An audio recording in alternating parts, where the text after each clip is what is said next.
நான் உங்களை கற்புள்ள கன்னிகையாக கிறிஸ்து என்னும் ஒரே புருஷனுக்கு ஒப்பு கொடுக்க நியமித்தபடியால் உங்களுக்காக தேவ வைராக்கியமான வைராக்கியம் கொண்டிருக்கிறேன். என்ன சொல்றாரு பவுல்?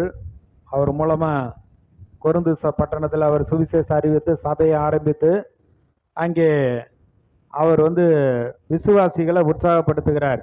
முதல் நிருபம் எழுதுறார், ரெண்டாவது நிருபம் எழுதுறார். நீங்கள் அப்போஸ்தலர் நடவடிக்கைகளில் பார்த்தீங்கன்னா கொரிந்து பட்டணத்தில் போய் சுவிசேஷம் அறிவிக்கிறப்ப பவுலே, நீ பயப்படாத, இந்த பட்டணத்தில் எனக்கு அநேக ஜனங்கள் உண்டு, ஒருவனும் தீங்கு செய்யும்படி உன்மேல் கை போடுவதில்லை, அப்படியெல்லாம் கர்த்தர் சொல்லி இருக்கிறார். அப்போ அந்த கொரிந்து சபையில் இருக்கிறவங்க நல்லா கர்த்தரை ஏற்றுக்கொண்டார்கள். ஆனால் அவர் அங்கிட்டு போன உடனே தவறான உபதேசங்கள்லாம் நிறையா வந்து விட்டது.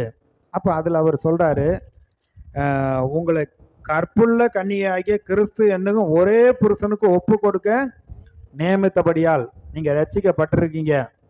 அவருக்காக அவர் மணவாளன் வரப்போறாரு, அவருக்காக மணவாட்டியா நீங்கள் இருக்கீங்க.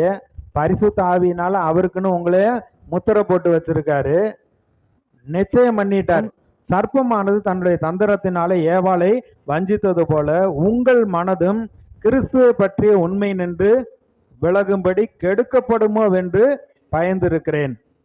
அப்ப என்ன அப்படின்னா, விசுவாசிகள் பாவத்துக்கு இடம் கொடுக்க கூடாது. பாவத்தோட சேர்ந்து பிசாசு வருகிறான்.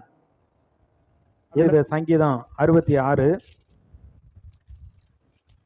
சங்கீதம் 66ல் 18வது வசனம். என் இருதயத்தில் அக்கிரம சிந்தை கொண்டிருந்தேன், ஆனால் ஆண்டவர் எனக்கு செவி கொடார். இருதயத்தில் அக்கிரம சிந்தை கொண்டிருந்தேன், ஆனால் ஆண்டவர் எனக்கு செவி கொடுக்கார். ஜெபத்துக்கு பதில் வராது. ஆதியாகமம் 6வது அதிகாரத்தில் மனுஷனுடைய இருதயத்தின் நினைவு நித்தமும் பொல்லாத இருக்கிறது என்று கர்த்தர் கண்டு மனஸ்தாபப்பட்டு மனுஷனை உண்டாக்கினதுக்காக அவர் வருத்தப்பட்டார். எங்கேயும் பார்க்கிறோம், அக்கிரம சிந்தை கொண்டிருந்தேன், ஆனால் ஆண்டவர் எனக்கு செவி கொடுக்க மாட்டார். ஒரு ஸ்திரியை இச்சையோடு பார்க்கிற எவனும் தன் உள்ளத்தில் அவளோடு கூட விபச்சாரம் செய்தாயிற்று. அப்ப இந்த எண்ணங்களை நம்ம கட்டுப்பாட்டுக்குள் கொண்டு வர வேண்டும். 2 கொரிந்தி, நாங்கள் மாம்சத்தில் நடக்கிறவர்களாய் இருந்தும் மாம்சத்தின்படி போர் செய்கிறவர்கள் அல்ல. எங்களுடைய போராயுதங்கள் மாம்சத்துக்கு ஏற்றவைகளாய் இராமல் அரண்களை நிர்மூலமாக்குகிறதற்கு தேவ பலமுள்ளவைகளாய் இருக்கிறது. ஆகையால் நாங்கள் தர்க்கங்களையும் தேவனை அறிகிற அறிவுக்கு விரோதமாய் எழும்புகிற எல்லா மேட்டுமையை நிர்மூலமாக்கி எந்த எண்ணத்தையும் கிறிஸ்துவுக்கு கீழ்ப்படிய சிறைப்படுத்துகிறவர்களாய் இருக்கிறோம்.